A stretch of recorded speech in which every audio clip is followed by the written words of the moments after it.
Ok, estamos aqui, galera, no Parque Vitex e com o proprietário aqui, o seu Henrique.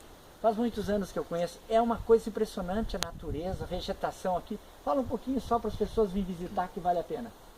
Visitar o Parque Vitex é viajar pelo mundo no lugar só através das plantas. Como nós temos plantas representantes dos 5 continentes, é isso que vocês vão fazer. Um belo passeio pelo mundo num lugar só. Aqui, galera. Valeu essa dica. Só vim visitar aqui, ok? Um abraço para vocês.